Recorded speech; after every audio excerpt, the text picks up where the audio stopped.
Hello વિદ્યાર્થી મિત્રો, હું વઘાસા પ્રવીણા જેમ શિક્ષણ સંકુલમાં આપનું હાર્દિક સ્વાગત કરું છું. ધોરણ 11 ગુજરાતીની અંદર આપણે આગલા વિડીયોમાં મેં તમને પદ્યાર્થ ગ્રહણ લખવા માટે આપ્યું હતું, જે તમે તમારી નોટબુકની અંદર લખી દીધું હશે. ચલો હવે આપણે આજે પાછા ફરીથી પાઠ્યપુસ્તકો પર જઈએ. તો પાઠ્યપુસ્તકમાં આપણે 1 થી 9 ચેપ્ટર ભણી ગયા છીએ. આજે 10મું ચેપ્ટર જીભ ભણવા જઈ રહ્યા છીએ.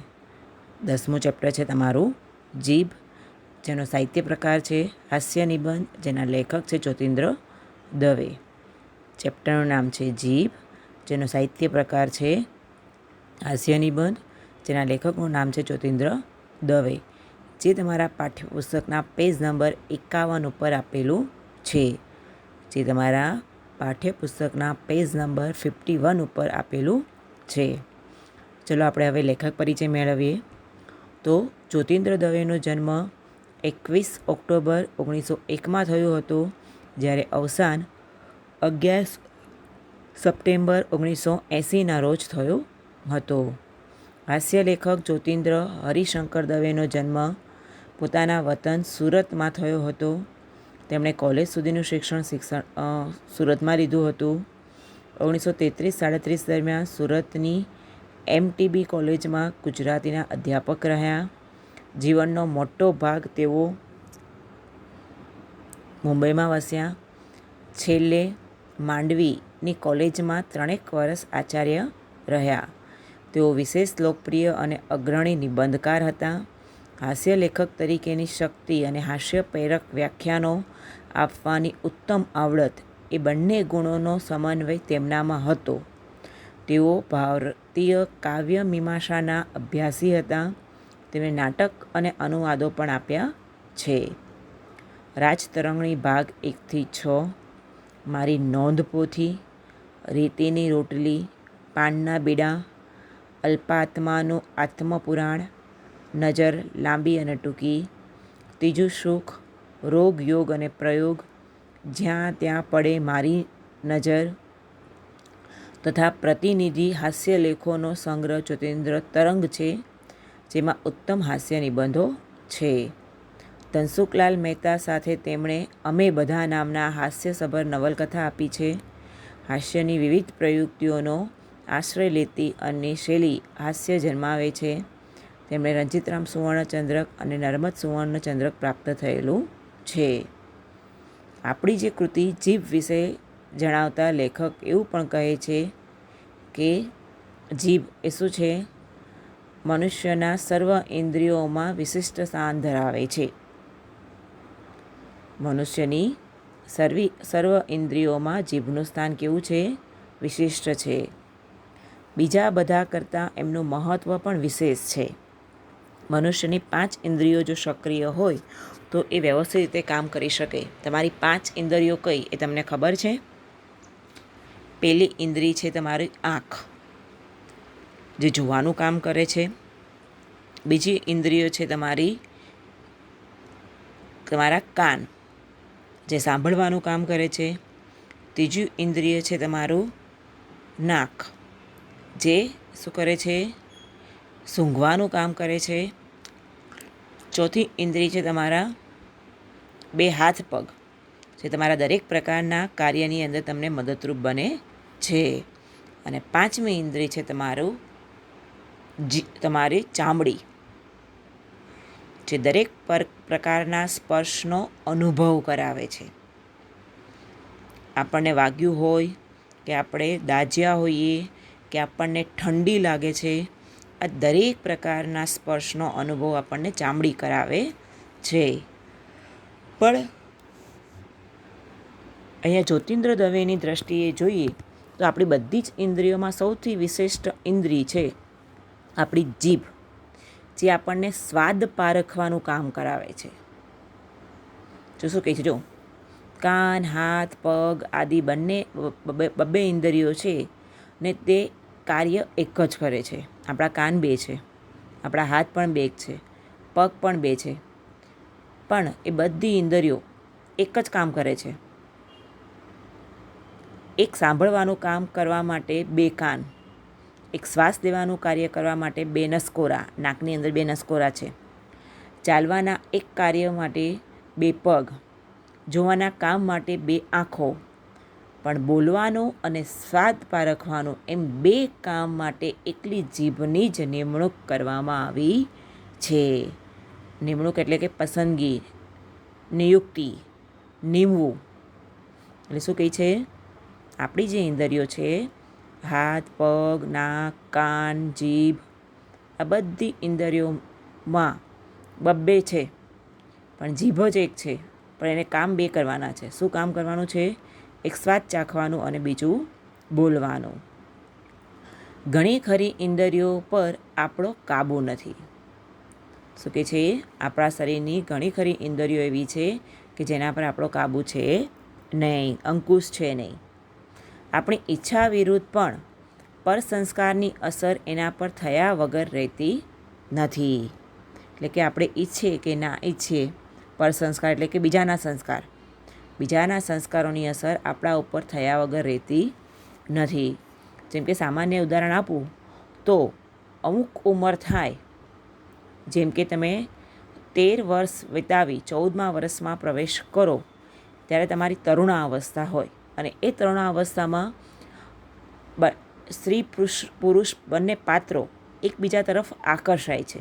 તમે વિજ્ઞાનની અંદર ભણો છો કે આ ઉંમર પછી સ્ત્રી અને પુરુષના શરીરના અમુક અંગોની અંદર પરિવર્તન આવે છે, અને જે એકબીજા પાત્ર તરફ આકર્ષણનું કારણ બને છે. એટલે શું કહે છે અહીંયા? આપણા મા બાપ તમને શીખવાડે છે કે પારકી સ્ત્રી ઉપર કે પારકા પુરુષ ઉપર ખરાબ દ્રષ્ટિએ જોવું, અથવા તો ભાઈ બહેનની નજર સિવાય બીજી નજરે જોવું. ના, આપણને આપણા મા બાપ નથી શીખવાડતા. આવા સંસ્કારો આપણને આપણા મા બાપ આપે છે? ના, નથી આપતા. આ સંસ્કારો આપણને આપણા મિત્ર વર્તુળ પાસેથી અથવા તો આપણા સગા સંબંધીઓ પાસેથી મળે છે. માટે અહીંયા પર સંસ્કાર કયા. અને એ બીજા પાત્રને જોવા માટે આપણે આંખોનો ઉપયોગ કરીએ છીએ. એ આપણી એક ઇન્દ્રિય છે. એટલે શું કહે છે? ઘણી ખરી ઇન્દ્રિયો પર આપણો કાબૂ છે નહીં. આપણી ઈચ્છા વિરુદ્ધ પણ આપણે પર સંસ્કારની અસર એના પર થયા વગર રહેતી નથી. કોઈ આપણને ગાળ દેતું હોય ને તે સાંભળી આપણને કુદરતી રીતે જ ન રૂચતી હોય તો પણ આપણા પોતાના કાન એ ગાળ આપણા મગજ સુધી પહોંચાડ્યા વિના નહીં રહે. શું કહે છે? કોઈ આપણને ગાળ દે આપણે સાંભળીએ, આપણા કાનથી આપણે સાંભળીએ છીએ, અને એ સાંભળ્યા પછી એ કાનથી સાંભળેલી ગાળ આપણા મગજ સુધી પહોંચે છે. એટલે કે કાન એ સાંભળેલી વસ્તુને મગજ સુધી પહોંચાડવાનું કામ કરે છે. ન જોવા જેવું આંખ અનેકવાર જુએ ને માથું ફેરવી નાખે એવી દુર્ગંધ નસિકા મગજને પહોંચાડે છે. એ શું કહે છે? ન જોવાની ઘણી બધી વસ્તુ એવી છે કે જે આપણે આંખોથી જોયા વગર રહેતા નથી, અને સૌથી ખરાબમાં ખરાબ દુર્ગંધ આવતી હોય, નસિકા એટલે કે નાક. શું કહે છે? સૌથી ખરાબમાં ખરાબ દુર્ગંધ આવતી હોય છતાં આપણે નાક ગમે એટલું બંધ કરવાનો પ્રયત્ન કરીએ છતાં એ નાક સુધી એ દુર્ગંધની અસર પહોંચી જાય છે, અને પછી આપણે એને શું કરીએ છીએ? આપણા મગજ સુધી પહોંચાડી દઈએ છીએ. પરંતુ જીભની ઉપર તો મનુષ્યની પૂરેપૂરી સત્તા પ્રવર્તે છે. શું કહે છે? પરંતુ જીભ ઉપર તો મનુષ્યની પૂરેપૂરી સત્તા રહેલી છે. એની ઈચ્છા હોય તો જ બોલવાનું કે સ્વાદ આપવાનું કાર્ય જીભ કરી શકે, અન્યથા નહીં. ઘણી વખત આપણને મમ્મી ઉપર કે પપ્પા ઉપર કે આપણા મિત્રો ઉપર ગુસ્સો આવ્યો હોય, એ આપણને વારે વારે બોલાય કરતો હોય, પણ આપણે બોલતા જ નથી હોતા. પેલા આંખ, નાક, કાન જેવું આપણે કરી શકીએ છીએ ને? ના. જીભને આપણે આપણા કંટ્રોલમાં રાખી શકીએ છીએ. એટલે કે આપણને ગુસ્સો આવ્યો છે, આપણે નથી બોલવું, અથવા તો આપણે નક્કી કર્યું કે ભાઈ આજે મારે મૌન જ રાખવું છે. જો કે બહુ ઓછા રેડ કેસમાં ઘણા વ્યક્તિઓ વિચારે કે મારે મૌન રહેવું છે. એટલે શું કહે છે કે આપણે બોલવાનું ઈચ્છતા ન હોઈએ તો પરાણે આપણે બોલાવી શકતા નથી. એવી રીતે સ્વાદનું કામ પણ જીભ જ કરે છે. એટલે કે સ્વાદને ચાખવો કે ના ચાખવો, સ્વાદ લેવો કે ના લેવો, એ પણ જીભ કરે છે. બોલવાનું ને ખાવાનું દુનિયાના બે મોટામાં મોટા કાર્ય એક નાનકડી બિચારી જીભ બજાવે છે. શું કહે છે? બોલવાનું અને ખાવાનું બે મોટા મોટા કામ. આ બે કામ વગર આપણને ચાલે નહીં. બોલ્યા વગર પણ ના ચાલે અને ખાધા વગર પણ ચાલે નહીં. બોલ બોલ બોલ બોલ કર્યા. ઘણા વ્યક્તિઓને બહુ બોલવાની ટેવ હોય અને એમ કહેવામાં આવે કે ભાઈ તારે કલાક સુધી બોલવા નથી, તો બિચારાને મૂંઝારો આવી જાય, ગભરામણ થઈ જાય કે હવે કોઈ બોલવા દે તો સારું છે. એટલે શું કહે છે? બોલવાનું અને ખાવાનું આ બે મોટામાં મોટા કાર્યો બિચારી એક નાની એવી જીભ જ કરે છે. એટલે શું કહે છે? માનવ જીવનમાં આના કરતાં વધારે ઉપરયુક્ત કે જરૂરી બીજા કોઈ કાર્ય છે નહીં. એ બંને કાર્યની મનુષ્યના જન્મથી શરૂઆત થાય છે ને જીવનના અંત આવતા સુધી ચાલે છે. શું કહે છે? આ બંને કાર્યોની શરૂઆત માનવી જન્મે ત્યાંથી થાય છે. કઈ રીતે? બાળક જન્મે ત્યારે એને બોલતા તો નથી આવડતું, પણ જ્યારે એ માની કોખમાંથી બહાર નીકળે છે અથવા તો માંથી અલગ થાય છે એટલે તરત જ રોવે છે, એ રડે છે. અને ઘણી વખત તમે જુઓ, બાળક ના રડે તો ડૉક્ટર એને મારીને રડાવે છે. કેમ રડાવે છે? બાળકને રડાવવા પાછળનું કારણ શું તમને ખબર છે વિદ્યાર્થી મિત્રો? બાળકને રડાવવા પાછળનું કારણ એક જ હોય છે કે જ્યાં સુધી બાળક માના ઉદરમાં હોય ત્યારે એ મા થકી શ્વાસ લે છે. એ મા થકી શ્વાસ લે છે. એને જાતે શ્વાસ લેતા આવડતો નથી. અને તમે જોજો, તમને ગમે તેવી શરદી થઈ હોય પણ તમે રડવાનું ચાલુ કરશો, જેવું તમારું આંખમાંથી પાણી નીકળવાનું ચાલુ થશે ને એમ એ તરત જ તમારા નાકમાંથી પાણી નીકળવાનું ચાલુ થઈ જશે. એટલે કે તમારે નસકોરા ખુલી જશે. એટલે બાળક જન્મે છે ત્યારે એને મારીને રડાવવાનું કાર્ય એટલા માટે કરવામાં આવે છે કે એના નસકોરા ખુલે છે અને એ જાતે શ્વાસ લેતા શીખે છે. એટલે શું કહે છે? બાળક જન્મે છે ત્યારથી એ બોલવાનું કાર્ય કરે છે અને મરે છે ત્યાં સુધી એ બોલવાનું તો કાર્ય કરે જ છે. અને થોડો સમય બાળક જન્મે એટલે પછી એને ખાવાય જોઈએ છે. ભલે એને ખાતા ના આવડતું હોય પણ છતાં એને ભૂખ લાગી હોય એટલે ખાવાની બાબતને એને રડવા લાગે છે. એટલે શું કહે છે? આ બંને કાર્યો બાળક જન્મે છે ત્યારથી શરૂઆત થાય છે તે મૃત્યુ પામે છે ત્યાં સુધી, અથવા મનુષ્યના મરણ પછી પણ એની જીભનું કાર્ય તો ચાલુ જ રહે છે. શું કહે છે? મનુષ્ય મરી જાય પછી કદાચ એ ખાવાનું ભલે બંધ થઈ જાય પણ એનું બોલવાનું ચાલુ રહે છે. કેમ બોલવાનું ચાલુ રહે છે? કારણ કે અમુક વ્યક્તિઓના બોલેલા ડાયલોગ્સ આપણને ગમે છે. એટલે વારંવાર આપણે એ ડાયલોગ્સનો શું કરીએ છીએ? ઉપયોગ કરીએ છીએ. જેમ કે સામાન્ય એક્ઝામ્પલ આપું તો અમરીશ પુરીને તમે બધા ઓળખતા હશો મારા ખ્યાલથી. એનો એક બહુ સરસ મજાનો ડાયલોગ હતો મિસ્ટર ઇન્ડિયા પિક્ચરનો, મુકેમ્બો ખુશ હુઆ. તમે જોજો, ઘણી બધી વખત તમે આ ડાયલોગ્સ ઘણા બધા વ્યક્તિઓના મોઢે સાંભળ્યો હશે. કયો? મુકેમ્બો ખુશ હુઆ. એટલે કે વ્યક્તિ જતો રહે છે પણ એના ગયા પછી એના દ્વારા બોલવામાં આવેલી જે પણ બોલી છે એને આપણે વારંવાર બોલીને એના શબ્દોને આપણે જીવંત રાખીએ છીએ. એના મત, અભિપ્રાય, વચન આદિનો પાછળનાઓ વારંવાર ઉલ્લેખ કરીને એની વાણીને શું બનાવે છે? અમર બનાવે છે. મેં હમણાં કહ્યું એમ અમરીશ પુરીના આ શબ્દો આપણે વારંવાર બોલીએ છીએ અને સાંભળીએ છીએ અને વારંવાર એનું ઉચ્ચારણ પણ કરીએ છીએ. એ શું કહે છે? જો વૃદ્ધાવસ્થામાં બીજી ઇન્દ્રિયો ને એની પાછળ 12મું, 13મું શ્રાદ્ધ, વરસી આદિ પ્રસંગો યોજીને એની રસાસ્વાદની અભિલાષાને મરણ પછી સંતોષે છે. કે વ્યક્તિ મરી ગયા પછી એનું 12મું એટલે કે મરનારના 12મા દિવસની શ્રાદ્ધ ક્રિયા, પછી 13મા દિવસની શ્રાદ્ધ ક્રિયા, શ્રાદ્ધ એટલે કે પિતૃઓની તૃપ્તિ માટે શ્રાદ્ધ ભાવનાથી કરાતું તર્પણ, પિંડદાન, બ્રહ્મભોજન, અથવા તો વરસી તો મરણ પછીના વર્ષોમાં આવતું શ્રાદ્ધ. એટલે આ બધું આપણે કરીએ છીએ પણ એ સમયે આપણે એને યાદ કરીએ છીએ. એ સિવાય વર્ષના કોઈ પણ દિવસમાં આપણે એને યાદ કરતા નથી કે એના બોલેલા શબ્દોને આપણે ઉચ્ચારતા નથી કે એની સાથે વિતાવેલો સમય પણ આપણે યાદ કરતા નથી. પણ એની મરણતિથિ આપણે જ્યારે શ્રાદ્ધ કરીએ એટલે ત્યારે આપણે તરત યાદ કરીએ કે ભાઈ મારા બાપા આવું બોલતા હતા, મારા બાપાને આ ભાવતું હતું, મારા બાપાને આમ ગમતું હતું. એટલે શું કહે છે, એની બોલીના રસાસ્વાદને આપણે અભિલાષા એટલે કે આપણી ઈચ્છા, આપણી આકાંક્ષા આપણે શું કરીએ છીએ, પૂરી કરીએ છીએ. એટલે કે આપણી આકાંક્ષાઓને આપણે અહીંયા નબળી બનાવીએ છીએ. આમ જીભનું કાર્ય મનુષ્યના જન્મથી શરૂ થાય છે ને એ મરણ પછી પણ ચાલુ જ રહે છે.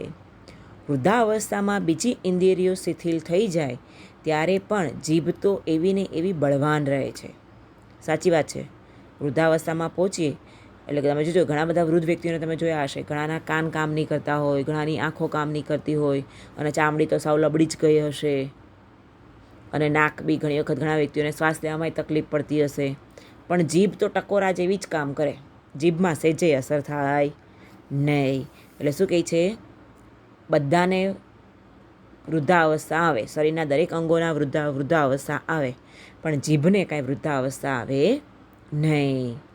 ઘણીવાર તો બીજી ઇન્દ્રિયોની શક્તિ એનામાં ભેગી થતી હોય એમ લાગે છે. શું કહે છે, ઘણી વખત એવું લાગે છે કે બીજી ઇન્દ્રિયોની શક્તિ જે ઓછી થઈ ગઈ છે, આંખો નબળી થઈ ગઈ છે, કાન નબળા થઈ ગયા છે, ચામડીઓ લબડી ગઈ છે, આ બધાની શક્તિ કોનામાં આવી ગઈ છે, જીભમાં આવી ગઈ છે. ઘરડી આંખ, ઘરડું મગજ ને નિર્બળતાની નિશાની છે, પણ ઘરડી જીભ એ અનુભવે ને સંસ્કારે, બળમાં ને કળમાં દુર્જય બનેલી જીભ એમ જ સમજવાનું. શું કહે છે, ઘરડી આંખ એટલે કે આંખે ઓછું દેખાવું, યાદ ઓછું રહેવું, ઓછું સંભળાવવું, આ બધી કદાચ તમારા વૃદ્ધાવસ્થાની, તમારા શરીરની નબળાઈઓની નિશાની હશે ખરી, પણ ઘરડી જીભ એટલે અનુભવ. તમે જોજો તમારા દાદી તમને વારે વારે અમુક તમારા ટોક્યા કરતા હશે અને ઘણી વખત તમારા મોઢે એમ પણ કહેતા હશે, તારી કરતાં ઝાઝી દિવાળી મેં જોઈ છે. એનો મતલબ એમ કે તારી કરતાં ઝાઝો અનુભવ મને છે જીવનનો. એટલે અમે હા તમને કહેતા હોય ને સાચું જ કહેતા હોય, એટલે અમારી વાતને સાંભળો અને માનો. એટલે શું કહે છે, બળમાં ને કળમાં દુર્જય એટલે કે જીતવું મુશ્કેલ હોય તેવું. એટલે કે તમે ગમે એટલું એની સામે બોલવાનો પ્રયત્ન કરો, એની સામે તમે બોલાચાલી કરો, જીભાજોડી કરો, છતાં તમે એને પહોંચી ના આકો. એટલે કે બળમાં ને કળમાં મુશ્કેલીથી એની સામે જીતી શકાય એવી જીભ એમની મસ્ત ટકોરા જેવી થઈ ગઈ હોય છે. રસાસ્વાદનો અધિકાર જીભને મળ્યો છે. એના વડે સ્વાદનું જ્ઞાન થાય છે. રસાસ્વાદ એટલે કે રસનો સ્વાદ પારખવાનું કામ જીભને મળ્યું છે. ગમે એવો રસ હોય, પછી એ કેરીનો રસ હોય, શેરડીનો રસ હોય કે પછી વાણીનો રસ, કેમ ના હોય, એ રસાસ્વાદનું જ્ઞાન કોની પાસે છે, જીભ પાસે છે. માટે એને જ્ઞાનેન્દ્રિય ગણીએ તો ગણી શકાય. એટલે શું કહે છે, માટે એને જ્ઞાનેન્દ્રિય એટલે કે જ્ઞાનની બાબતમાં સૌથી ઉત્તમમાં ઉત્તમ ઇન્દ્રિય આપણે એને ગણી શકીએ. બોલવાનું કાર્ય એ કરે છે એટલા માટે એને કર્મેન્દ્રિય પણ કહી શકાય. જીભ શું કરે છે, બોલવાનું કામ પણ કરે છે, માટે એને કર્મેન્દ્રિય, કર્મ વત્તા ઇન્દ્રિય એટલે માટે એને કર્મેન્દ્રિય પણ કહી શકાય. શ્રીમદ્ ભગવદ્ ગીતાને પીઠે જ્ઞાન ને કર્મનો એ સુંદર સમન્વય સાધી બતાવે છે. શું કહે છે, શ્રીમદ્ ભગવદ્ ગીતામાં જે પ્રમાણે કહ્યું છે એ પ્રમાણે એ જ્ઞાન અને કર્મનો સરસ મજાનો સમન્વય એટલે કે પરસ્પર સંબંધ, મેળ બાંધી બતાવે છે. મન ને હૃદય એની વચનનું એનું સ્થાન છે તે બહુ સૂચક છે. મન અને હૃદય એની વચ્ચેનું સ્થાન છે જીભ. મન અને હૃદય વચ્ચે વાતચીત કરવાનું, વાર્તાલાપ કરવાનો, એકબીજા સાથે મેળ કરવાનું કામ કોણ કરે છે, જીભ છે, એવું આપણે કહી શકીએ. બંનેને એના વિના ચાલતું નથી. બંનેની પ્રતિનિધિની ગરજ એ જ સારે છે.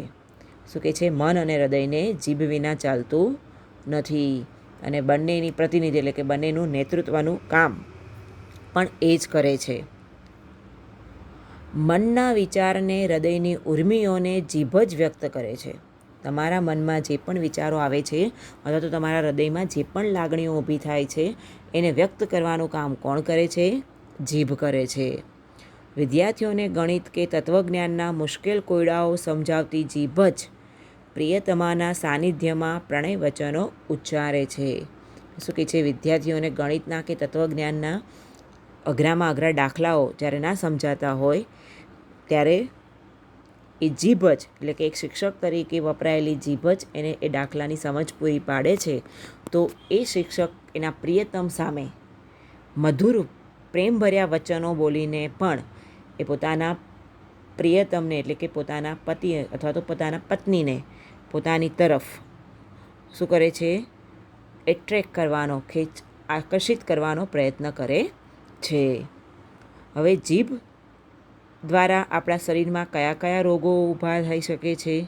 આપણા શરીરની ઇન્દ્રિયો એ આપણને કેવા પ્રકારના કર્મો સાથે જોડી શકે છે?